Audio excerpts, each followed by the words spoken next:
there is no perfect start, right? Like when you start is when you start. The speed you go is the speed you go. And it is fine. Like your journey doesn't have to look anything like my journey. But I think there's so many of us who have so much to offer who are just afraid to start. And once you start, that well of energy, that well of excitement is available to you and will keep you going. Hello, you are listening to the Late Bloomer Living podcast, where we are reimagining and redefining what it means to be in midlife, where we are gathering energy, momentum, and excitement for our next chapter via candid conversations with other midlifers about their own pivots, pitfalls, and triumphs. I'm Yvonne Marchese, your host, and I'm so happy you're here. Dudes, I'm gonna be 80 years old tomorrow. Of course, that's not true.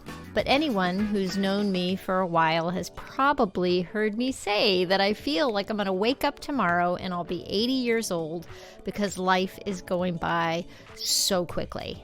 Frankly, it freaks me out. Is anybody else feeling the same way? I'm guessing yes. I think this is a natural phenomena that happens to us as we get older. Our days are filled with so many tasks on our to-do list. It can often feel like we're drowning. You know, the days are long, but the weeks, months, and years are short.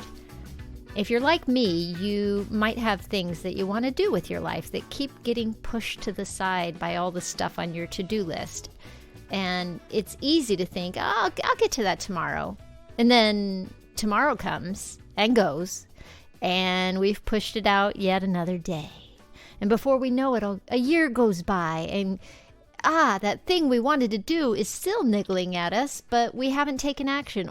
Or maybe, here's another option, you might just feel generally stuck and dissatisfied with your life. And you think that the answer to getting unstuck should be obvious and that it will hit you like a lightning bolt. And it may seem to you that everyone else has it all figured out and you're just not like them. You may be wondering what's wrong with you. Oh my gosh, get out of my head. We are totally on the same page. I fight that feeling every day. That feeling, my friend, comes from the comparison game. You know the game. We scroll through our social media feeds and see all the successes of our friends and we judge ourselves. And, you might even listen to some of these podcast episodes and feel inadequate compared to the people I'm talking to. I have heard that from a couple of people, and man, that makes me sad. The whole point of this podcast is for you to hear other people talk about the process they went through to get through the very feeling that you might be in the middle of right now. Don't compare yourself to their results. Listen for their journey.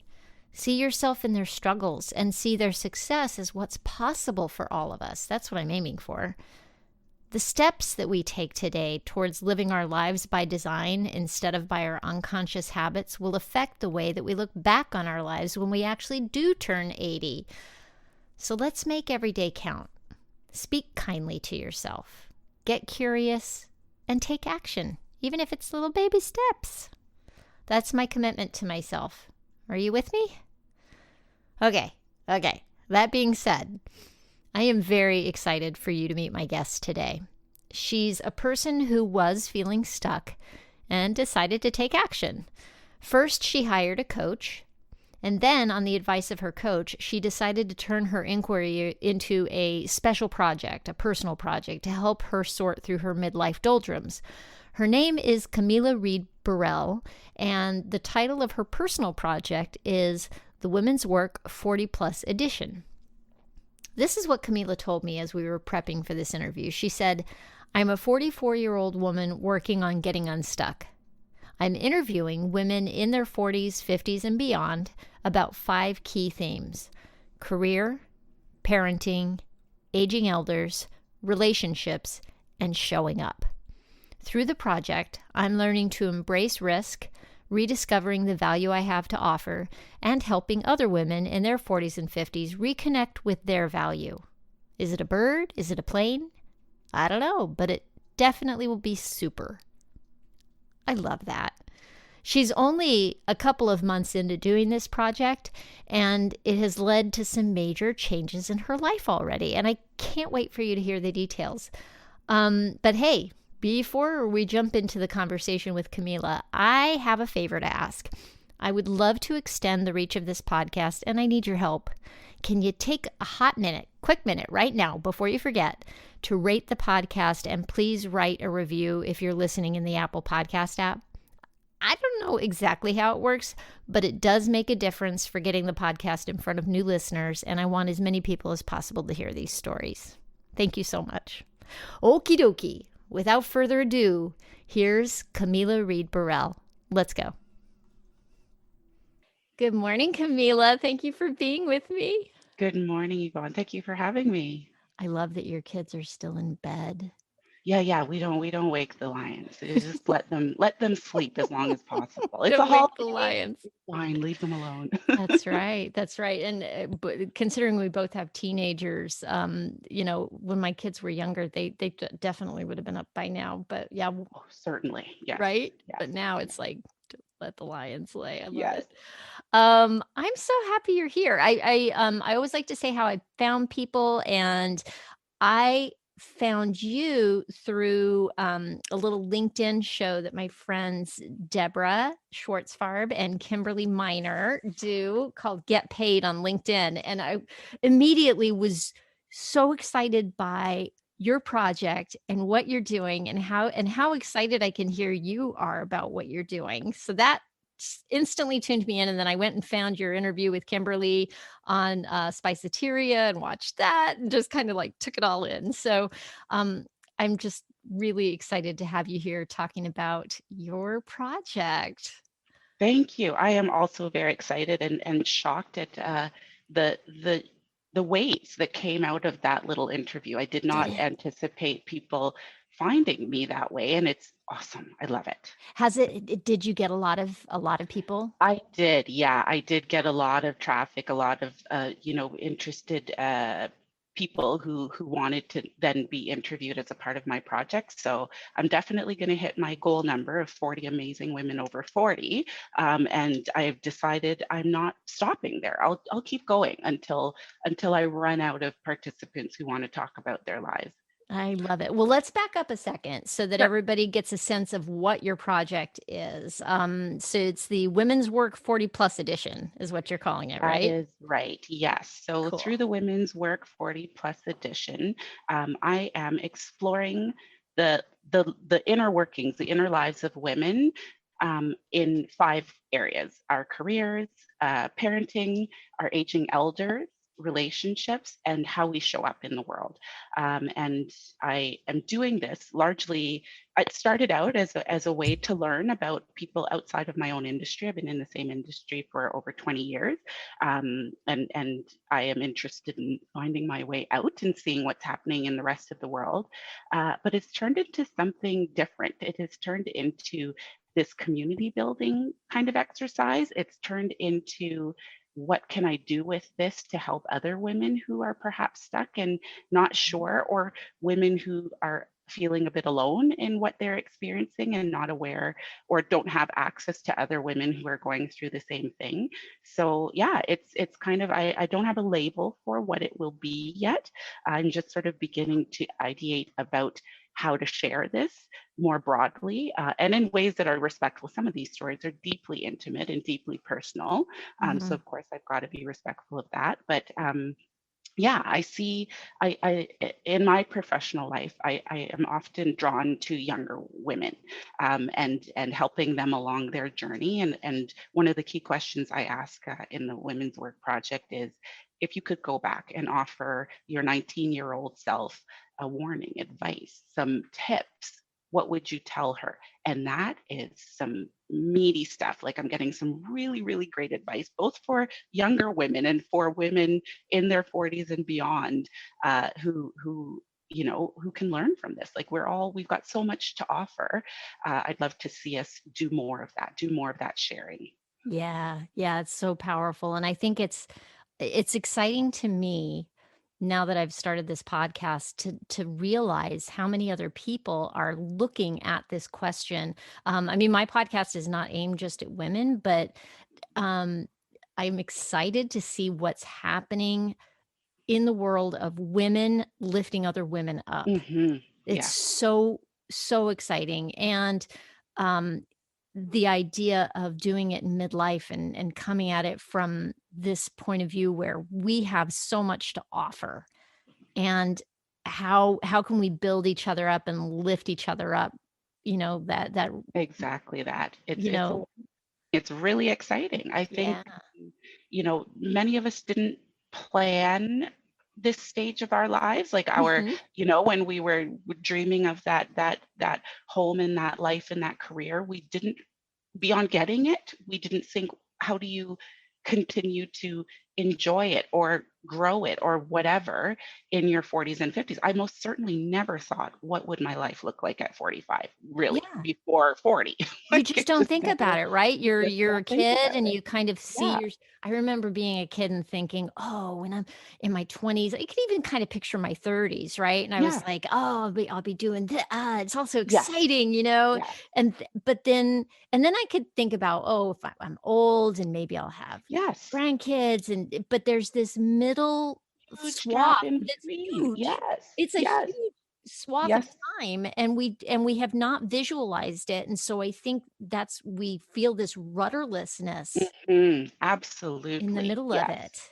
Yeah, that word rudderless, that is exactly how I felt. And I work with a coach, and one of the early sort of visualizations she did was, you're on a journey. The mode of transportation is totally up to you. And I found myself on a boat, but I was not paddling. I was just kind of drifting along with wherever the Mm. current took me. And I now have paddles, and I'm like, I'm working hard. You're It feels digging good. in. It feels good. It Yeah. does feel good, doesn't Yeah. it? So I wanna back up a little bit. Yeah. So you've been in the education business for a long time, Hmm. right? Yes. And so I'm hearing that you kind of wanna pivot that at some point, and that's what sparked the idea of you're doing interviews with women, right? Yes. Yes. That's the project. That is the project. R Yes. and were you was there a sense just because I think I heard you mention something about other women feeling lonely, was there a certain amount of loneliness in where you Um, were in your own journey? Not really. I'm an introvert. I say deeply introverted. I love people, but one on one, right? I do not really enjoy the group thing. So part of Mhm. the reason I opted to work on this project was that I needed to network. I needed to meet people outside of the people I already know. But I don't. We're in a pandemic, so here where I am, there are no in-person networking opportunities. And the virtual thing, if you've been in even one meeting with five other people, it's very difficult to Mhm. make a connection. So combining, I love information. I love data. I like analyzing it, and I needed to network. So my coach and I came up with the project as a way of marrying those two things: my How love of genius. information and, yeah, my need to network, but on a one-on-one basis. And honestly, I don't think women maybe are asked often enough about themselves outside of very limited sort of spheres, right? Like, Mhm.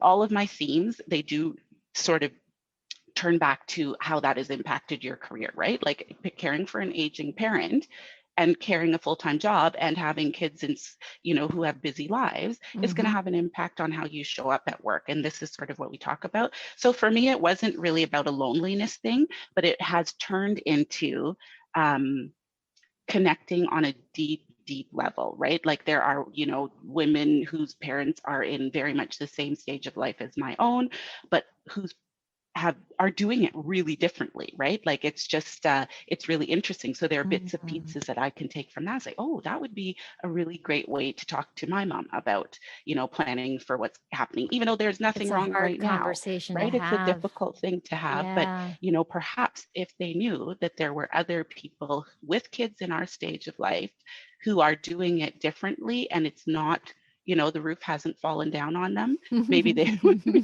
willing to talk about it in a little bit more depth. And that's not to say they're not, planning it in small ways, but it just fascinates me how some have not ever had the conversation at all, and others know exactly what photos will be played during the memorial and where exactly they're going, right? And Yeah. the all of the steps in between.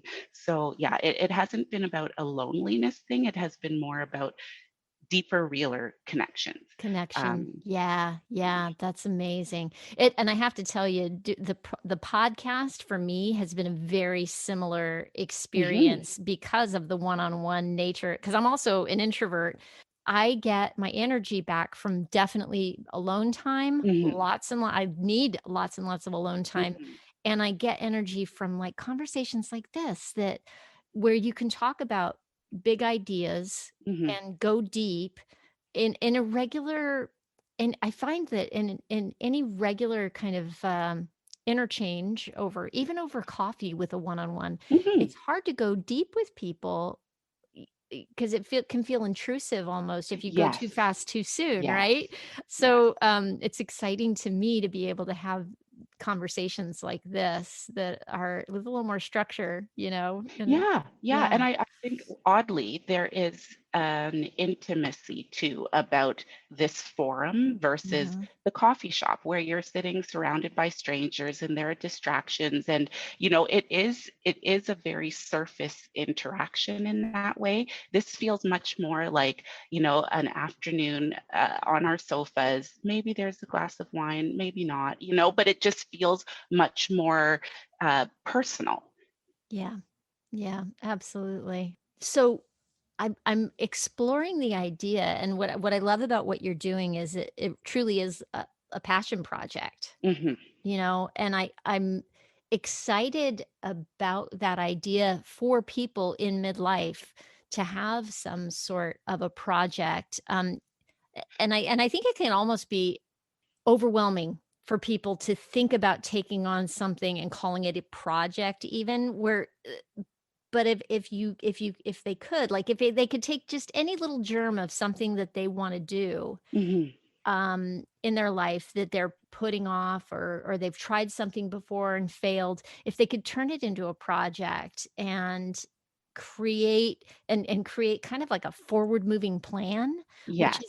which is what you've done, and you've still got, like, this open-ended sense to your project if you don't really know where it's going. Mhm. Mhm. I definitely I think two things here. Having a coach, which, you'd swear I was getting a kickback. I am absolutely not. But having somebody to whom I am accountable has been a game changer, right? Like my dearest friends have been nudging me in this direction, in any direction, for God's sakes, for years, right? But there is a limit to what how they can push you, right? Without Right. without damaging the relationship. So, I had one, like, okay, how about by September, you've decided on a course you want to take, and another who loves to send me like great job postings, and all of it is for naught if I'm not, I'm like, I could do this, but I don't really, want to. Um, but having hired a coach, a person who I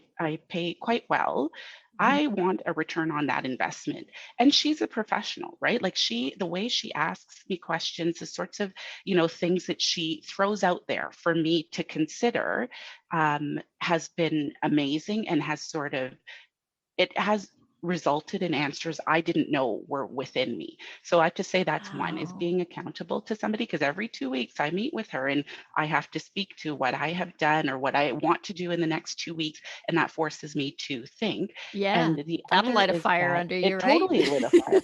But what Yeah. I didn't expect was that I have been tired for a long time, right? Like sort of, I used to say napping is my hobby, right? Like I was I tired love all the you. time. Oh my god, you're like my spirit animal.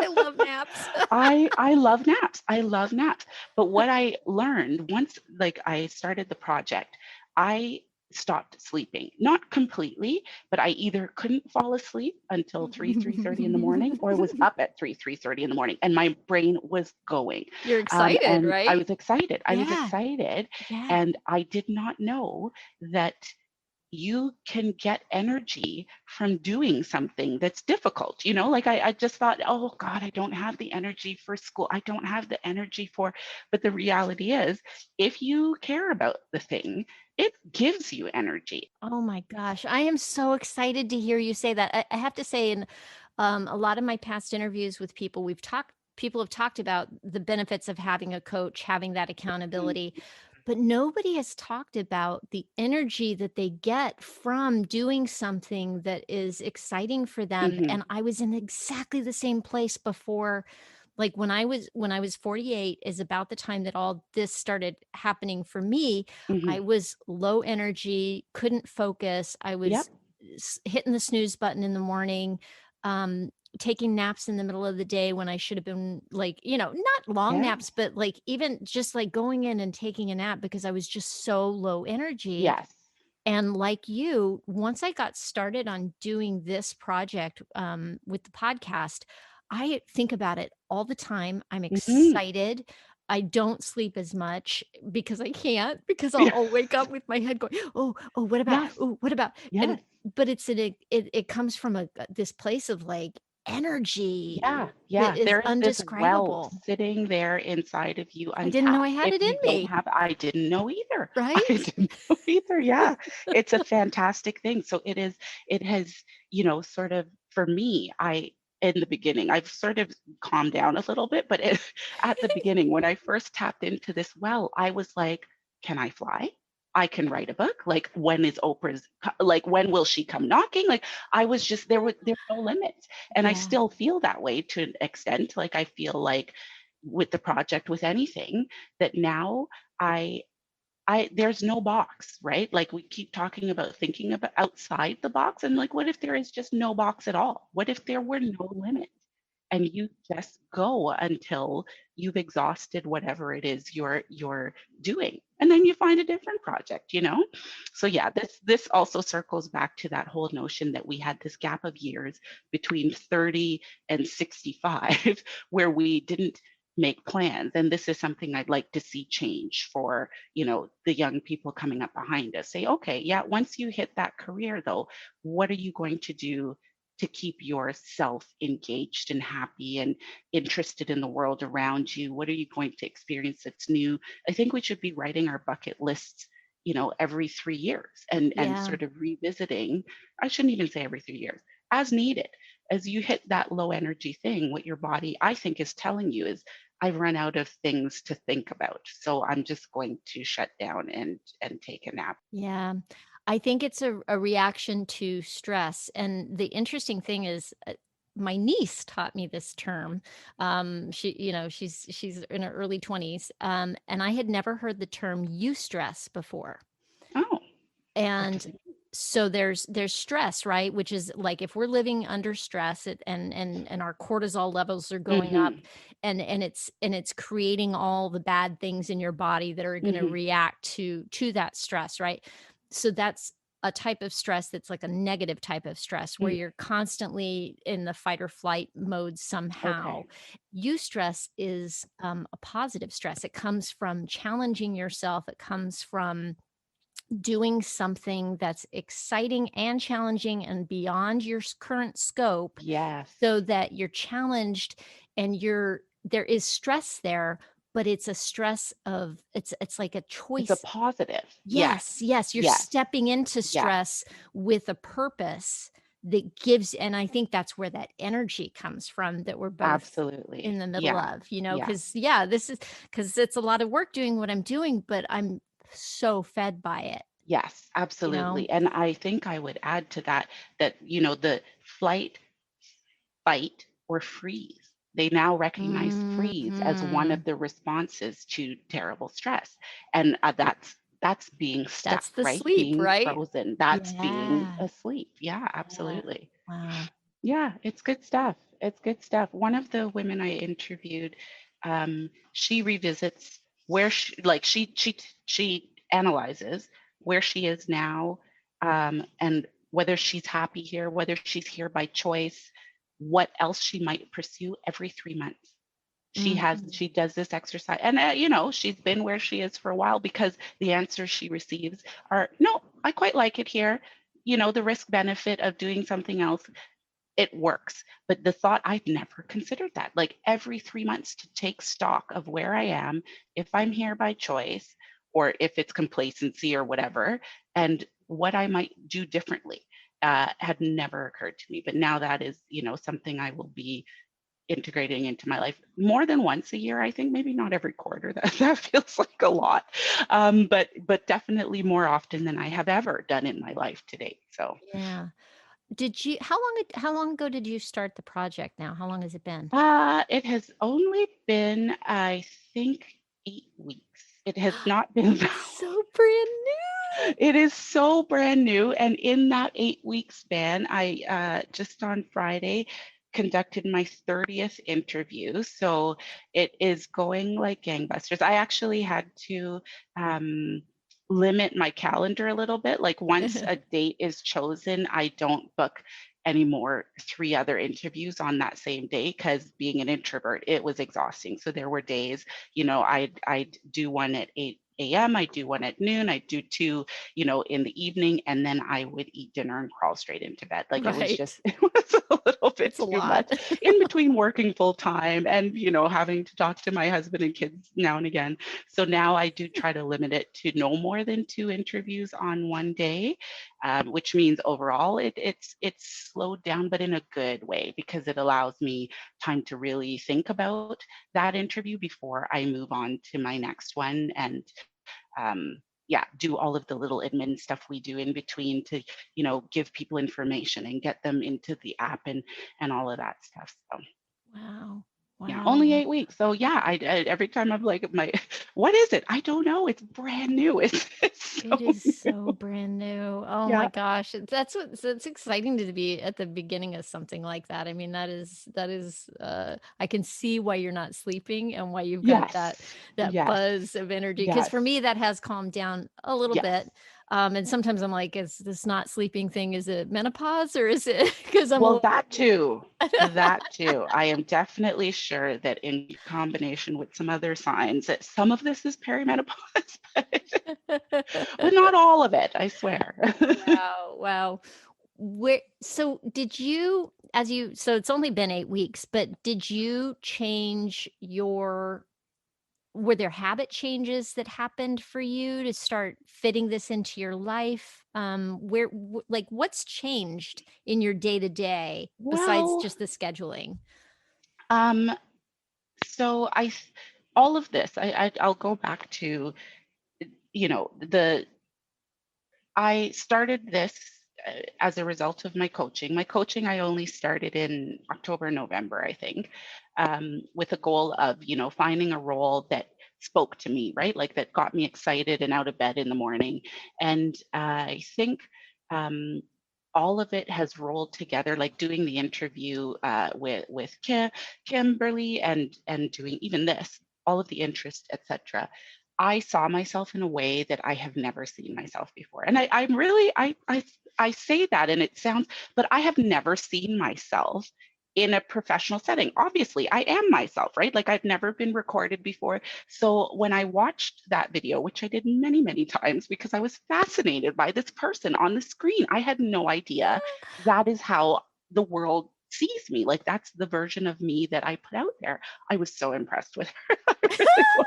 Oh my gosh, And I it was love it. just, I was floored. I had no idea. Like that moment, I think in one of them where Kimberly drops off and I'm left by myself. I have never done a live before in my life. You I'm left, handled that like a champ. right? I So was like, "Oh in, my gosh, I don't know what I would have done." My heart was pounding in my chest for you watching that. So folks, yes, just so you know, the interview that you guys were doing, it was on Zoom or it was on it some was, sort yeah, of, some sort of platform similar right? to Zoom, right? So I could And see Kimberly, the Kimberly, host, yes, dropped off. Like she just lost her gone. connection and you were left Yes, kind of holding the bag with yes, other people yes, watching or in the room or whatever it yes. was. And it lasted a while It did. and And you I, just in my fielded it. head, had lost my mind, right? Like I am like having a total panic attack, but watching myself on screen, I was like, holy, like she is so composed. And I just kind of was like, oh, I guess I'm doing this alone. And I kept going. And I would have never thought that I would have been that person. So that was, I wish that for everybody, that they could see themselves literally as they present to the world, because I think all of those little insecurities, all of those things you think you don't like, I feel like I grasp for the right word, or my voice is too squeaky, or Mm. whatever it is. If you could just see yourself, you would probably be very impressed with what you see. So part of that, like my poor husband, I was like, I don't know how I fit my head through the door. I was just so enthralled with myself. And I'm a person who hates to get her photo taken. Like I hate all of Me that stuff. too. And Oh. now I'm like, well, who's going to interview me next? Like I'm just, and that boost of confidence, I think as I've said, like I have been stuck, and in part because I wasn't utilizing the best parts of myself, or Mm. they weren't being recognized and valued in any of the companies I've worked for. So I came to sort of internalize that Mm. undervaluing and that, lack of recognition, and seeing myself Yeah. in those situations. Boom, it just sort of blew the lid off of that box I had put myself in. And so I had already started the project at that point. But what has changed, all of that long-winded story to say, is that I decided that I am going to dedicate myself full time to the discovery of what my true future holds, right? Like that I am no longer going to spend time on endeavors that don't feed me, right? That don't tap into all of these amazing things that I have to offer.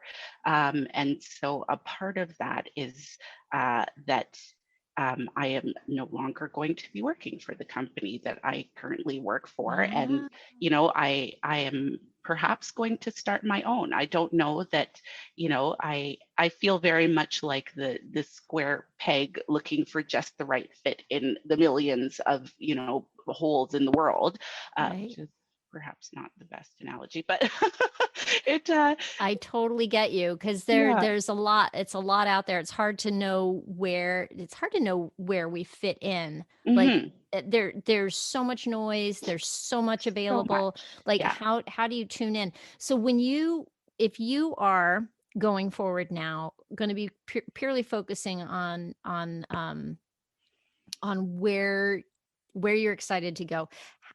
What's your measurement of how do you determine yes, this is on target?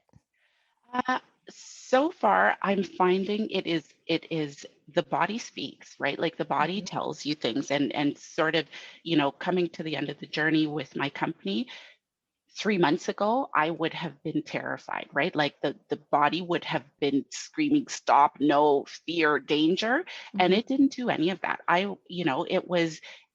was elated. I was just like ready, right? And I don't finish up quite till the end of this month, but I cannot wait to go forward. So I'm kind of getting better at listening to the messages that the body is sending, and also Mhm. questioning them too, right? Like those moments where it's like, oh, I don't think you should.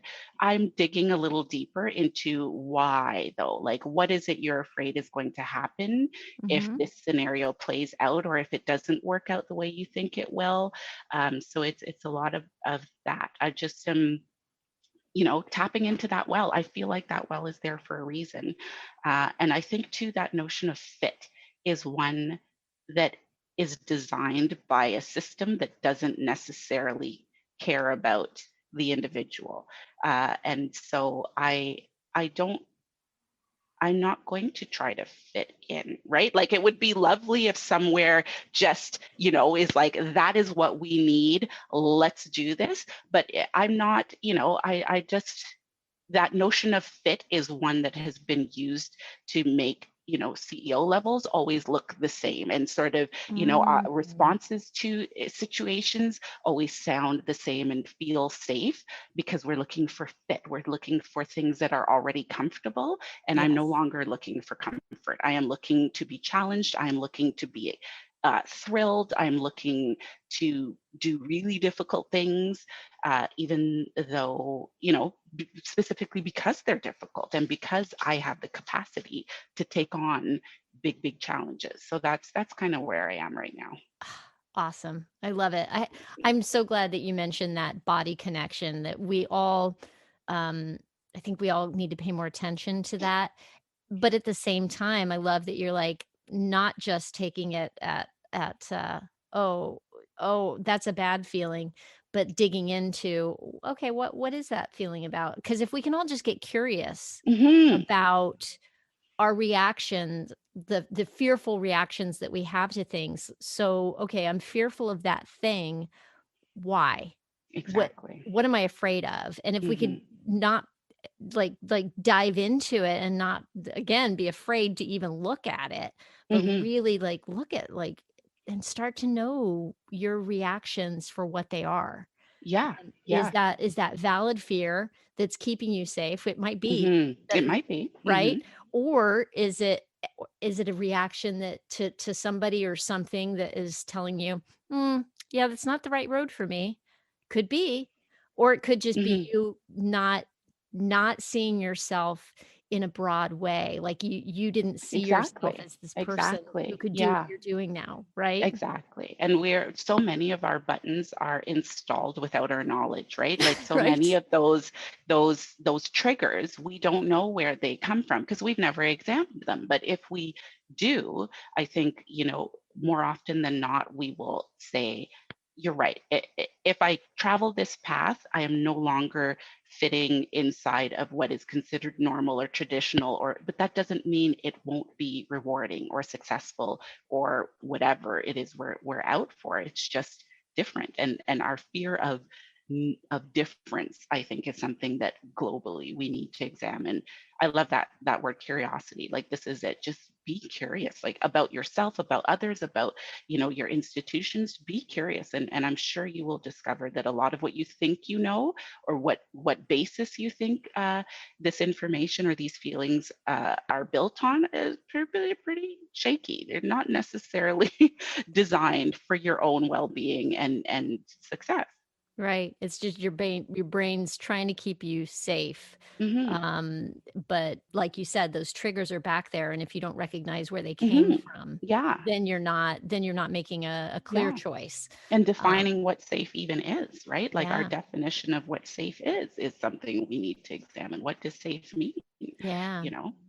One of the things that I'm hearing, and or at least I think I'm hearing, is you're also talking about it sounds to me like you're talking about embracing the process of discovery, not having it need to fit in that there needs to be a particular outcome to be successful, but that the process of finding your way in and of itself Mhm. is the bonus, is the thing. I think that is, yes. I think our attachment to outcomes is very limiting, right? So that this is what happened to many of us. We achieved whatever relationship status we thought was appropriate for our age and sort of, community expectations, or we achieved a career or a level of education. And then we stopped there because we were attached to the outcome. We achieved the outcome, and there we were. Like, we were not properly, or have not valued the process and the continuation of the process enough. So I'm sure there will be, outcomes from all that I'm doing, and maybe I will end up somewhere. Maybe I am starting my own business, but we'll see all of that happen. But I am hopeful that that is not where it ends, right? And I think, in doing each of these things, they will lead to different curiosities and different avenues of exploration, and that I'll just keep going. Yeah. Do you mind if I ask you with the new business, like, what are you gonna do? Oh, okay. So, I am launching a consultancy group called, the Reid-Burrell Group, with my business partner Susie, and we are a DEI consultancy for volunteer and professional organizations. So I think curiosity really does fit in a lot with what we're doing. We're not interested in the check the box exercises, right? You bring a group in, they have a lunch and learn, and off you go. That's not how our children learned their alphabet. That was recursive, repetitive. It was tied to everything they did. And I feel like this DEI work has to be similar. If you really want to see change, you have to be focused on behavior change, right? Like just knowing something without tying it to a change in behavior isn't going to move the needle for anybody. We're also really, this is serious work. It is difficult work, but it doesn't have to be scary, right? Like we're trying to take the fear out of having these conversations, out of using this language, out of taking these actions for groups that maybe are still sitting in that it doesn't fit, it doesn't feel comfortable. I'm not going to try things that don't. But if we can remove some of the fear from that and expose the joy on the other end, the joy of creating something like, for example, your inauguration in January, right? That was a joyous event. And look at how diverse and inclusive it was, right? Like it was a beautiful thing to watch. And that is what we're hoping to help organizations move toward. Yeah. Oh, that's exciting. Wow. That is a leap. That is a It leap. is a leap. It is a huge leap. But it incorporates your background in education and your deep knowledge of learning. So it takes something that you've been doing your whole career and refocuses it into a new direction with all that background and all that expertise that you already have. Yes, Sounds like to yes, me. that is exactly what it is. And it's, you know, scary in the sense that I have, you know, not run a consultancy specifically before, but I have been doing work in this area for years, as has Susie. So we have a lot to, we've been to great training, we've been to horrible training. Like there are so many opportunities here, I think, and specifically for Canadian companies, there's not a lot available that is specific to Canada. Canada kind of, sits a little bit in denial about the reality of the experience of the marginalized or the equity seeking here. So being able to bring that very Canadian experience to the table, that Canadian research, that Canadian data, and sort of marry it to what we know of best practices is hard work and really exciting too. Wow. Oh, I'm just so excited for you.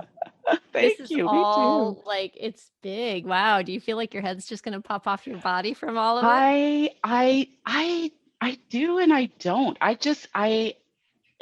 Part of me would love to fast forward 3 months and see it already launched, right? Like the Right. background work is quite and good work. Like it's exciting. You know, Susie and I talk often, and we're different people. Susie is white and Jewish, and I am obviously your viewers can't see me. I'm a Black woman. And so we bring different perspectives, and our personalities are very different. And so together, I think we can offer a pretty well-rounded approach that if you know some of the training we have received, we've seen a lack of voices involved in the developing of the training that we think that we can address. But yeah, I'm very excited to see us in a year, you know, and what we've done with this and how far we can take it. Oh man. So I'm wondering, what do you find most exciting about this stage of your life?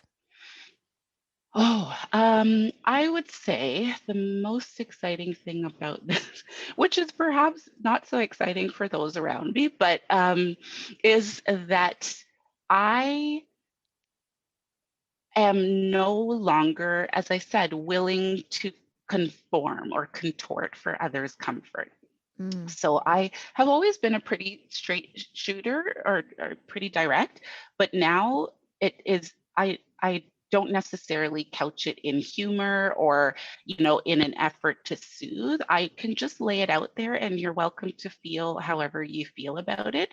I'm still you know try to be thoughtful and mindful of people's feelings, but not at the cost of my own ability to be honest or authentic in any situation. Oh, man. Yeah. That's something that we all need to, like, if we could all do that. And I think that is something that's a benefit of Hmm. age, Hmm. is a willingness to, or maybe the courage it takes to let the chips fall where they will, because we don't have any control over how people see us or how they're gonna Hmm. react to us no matter Hmm. what. And if we're so busy people pleasing, then there is a real lack of authenticity there. And I can't remember who first clued me into this idea that we're really, when we're so busy trying to modify ourselves to fit what we think other people need from us or expect from us, we're really not serving them anyway, because we're No. not giving them our full true self.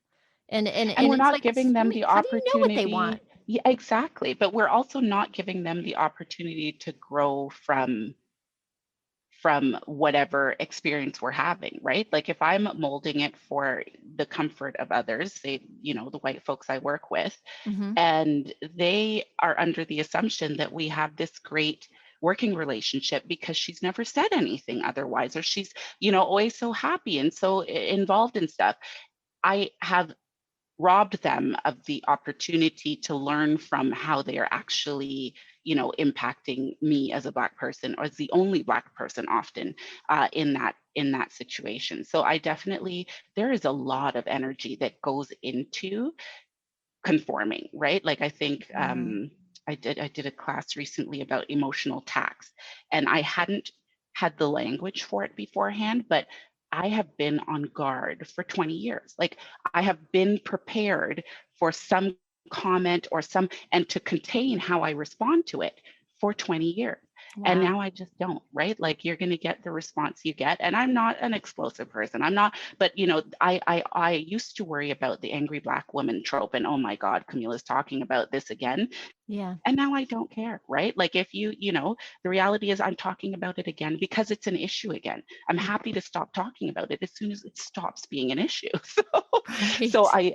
I definitely, I really do enjoy the not carrying that weight anymore, and being completely honest. And I also have to say that my circle, my core is a great source of joy and safety. And it is, I think, I mean, I never had a huge set of friends. I've always been a small groups kind of person, being an introvert.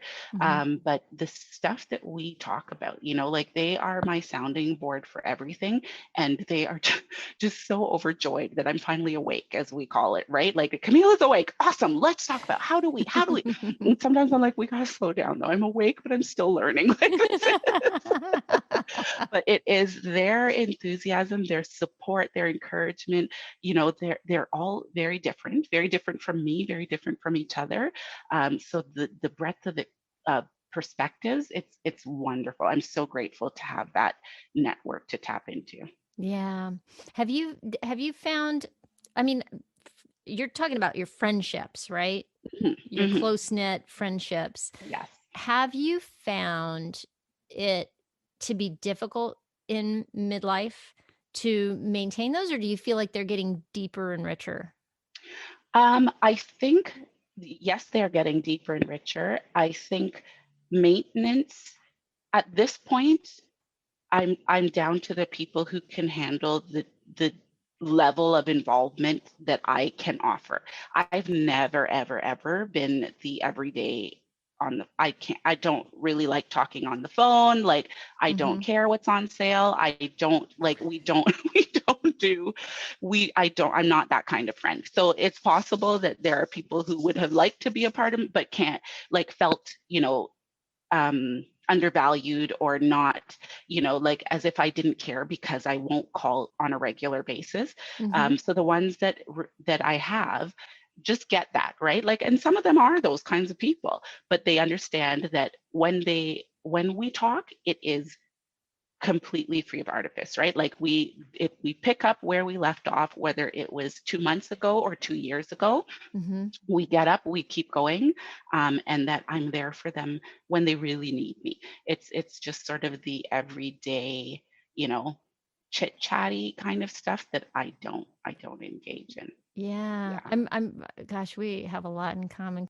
So is there somebody, some book, some person, movie, anything? Like, what would you say has been something that's impacted you that has been formative? Is there anything Ooh. that you can point to? Um, I Or something mean, that's rocked your world recently that has been well, like, yeah, there have been, I'm reading a lot. I guess formatively, I'd have to say my parents. My parents are Trinidadian. They immigrated to Canada in the late 60s. Um, and I think it was an interesting time, right? Like coming from a country where they were the majority, the norm, to a place where they really were not, mhm, allowed them to sort of educate us in ways that I don't think we would have been if we had stayed in Trinidad. So that really helped me. I've always been like, we've always been conscious of, racism and discrimination. And so it has helped really inform my need for equity, right? Like I just have always had a very, and they would sometimes argue the world is not fair. And I would be like, but why? Like, why can't it be? Why do we accept that as a thing? And we would explore all of that together. So they right. definitely influenced that part of my personality. It is definitely, I really, really, really do struggle with inequity in any form. In the side, like I will buy a bag of Skittles, for example, for my kids, and I will count them. And if they're splitting it, everybody gets exactly the same number of Skittles. If there is if there's one extra, that goes to me. If I could do it by color, I would, right? Like it really, really matters to me that things are fair. So I blame my parents for that. And most recently, I have a ton of books on my reading list right now, but most recently, I'm reading Eloquent Rage by Dr. Brittany Cooper. And she is, I think the subtitle is A Black Feminist Finds Her Superpower. And it is such a good book. Like, there are just so many great, great things about it. But one of the things that she does particularly well is she doesn't brush away the inconsistencies in the way that she thinks, right? Like she's single, she's a feminist, she has been for ages, and she doesn't deny that she would love to meet a man who could take care of her. You know what I mean? And it's just like Mm, we're we're not rigid, we're not linear. We can want things that we know we shouldn't or that don't make sense. And it just, I think that freedom to say, I'm not always going to be the perfect model of X is and liberating, again, right? that goes into fitting into a Fitting. hole or a box, Exactly. right? Exactly. Yeah. And All of these positive, movements we're making, feminism is great, but there is this ideal of what a true feminist doesn't wear makeup or shave her legs or whatever. And that is just another way of trying to make people conform to an ideal that doesn't really fit individual tastes and preferences and all of those things. So yeah. I'm really enjoying this book for that. I got to the last page and turned back to the first because I thought, oh my goodness, I Wow. was a different reader by the end, and I may have missed stuff in the beginning, and I've got to go Oh. back and see if I can catch that stuff. Wow, Mhm. wow, that's a Very good. powerful book. Hmm. That is amazing. Cool. Hmm. Well, I'll make sure I get a link to that in the show Yeah, notes for yeah. everybody. That's very cool. Um, so what what what's bringing you joy right now? I think I know the answer to that. I think it's what you're doing. I think it's this Yeah, project and yeah. It really is. It is this project. It is sort of all of the conversations, even around the project, like with my kids, like I hadn't really, they're 13 and 15, so they're not super interested in me all the time. But this is sort of a thing that we talk about, and they have helped me clarify because they're perspective is completely different from any adult that I'm talking to, right? And why are you doing this? Oh, so what will this, oh, and I have to find answers that make sense for them, which helps me invent answers that make sense. And helps you get So clear for yourself probably, right? yes, yes. Have you I am just curious about this. This was like the coolest thing that happened for me when I started my morning routine and started really changing things up for myself is about, I would say, a month into me having steadily gotten up and early in the morning before everybody else to meditate and exercise and do that. My son randomly one day said to me, "You seem happier, mom." Oh, And it was for me that I'm gonna get all teary right now, yes. but for me, I was like, "Oh my gosh, that's everything." Yeah. That is a parent to my kid Yeah. and, not a parent like me as a parent, but Mhm, clear to mhm, my mhm, kid, um, mhm. that then radiates out from me into how I'm dealing with my kids. Yes. Um, do you Yes. have you found any kind of change in the way this is impacting your relationships in your family? I would say yes. I think I am far more present, right? Like that fog of exhaustion has lifted and I Mhm. am just far more like I'm now my daughter and I watch hours of anime together. This is her thing and I just kind of curl up with a snack and she does all the explaining and and this My is a kid's thing, into right? anime too, my Are younger they? one. Yeah, Yeah, yeah, yeah. And yeah. my son is both of them are artists, but he's more of the video game thing, which I can't deny I have a difficult time with, but he's more of the reader. So the two Right. of us will get into a book and he will read it first or I will, and we will talk about it.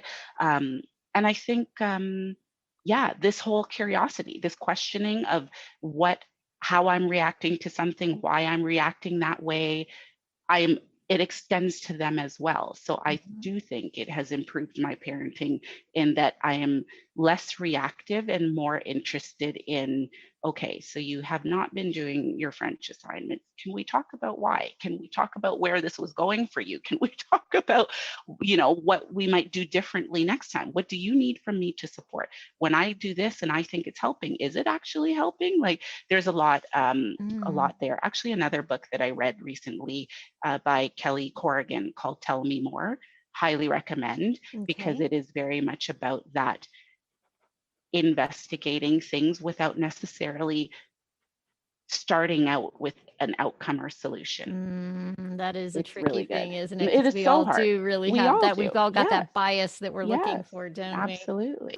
Yes. Oh my goodness. So you have, give me the name of the new business again. Is there any place people can go yet for that? Yeah, there's nothing live yet. I've sort of set up, the Facebook and the Insta, but there's nothing happening there yet. But Yep. it is called the Berg Reid-Burrell Group, Okay. or the BRB Group for short.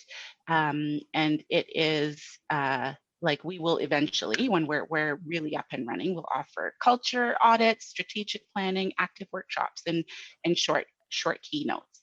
Nice. And we are launching this spring. But until then, or in the meantime, we can be reached at info@thebrbgroup.ca. Man, I kind of feel like maybe somewhere down the line we need to touch base again, I come would back love on, that. Yes. and let's revisit where this Yeah. goes because it's all so brand It's new. so very new. So yes, I absolutely like I thought that about Kimberly too, is that I would love to go back in a year and say, this is what happened out of all of that. So yeah, I would definitely love that. Thank you so much for coming on while you're kind of in the middle, Hmm. the messy The middle, beginning, the right? very beginning, Yeah, the yes. begin maybe more the beginning even, 'cause, I love to I like to talk to people, after they've done something, but it's even, I feel like, more exciting and useful for people to hear from somebody who's on the beginning of a journey, because otherwise you're looking at this hindsight thing that's like Yes. coming Yeah. from a point of view of I've accomplished this thing and this is how I did it and it all sounds so easy. Right. Whereas we all have that murky beginning of like, I don't know where this is heading and I don't even Yes. know how I'm going to do it. And I think Um, that is why I have been willing to talk about it so early, is that, we all see these people who get some company up and running, and in year two, they're making all this money, or, like they just launched this app, and I there are not enough of the journey, like while it's happening. So I definitely am sharing mine in the hopes that it encourages people who are kind of waiting to see that there is no perfect start, right? Like when you start is when you start. The speed you go is the speed you go. And it is fine. Like your journey doesn't have to look anything like my journey. But I think there's so many of us who have so much to offer who are just afraid to start. And once you start, that well of energy, that well of excitement is available to you and will keep you going. yeah. Ah, yes. Oh, thank you so much. I'm going to end it right there. Awesome. Well, there you have it. Have you thought about doing a personal project?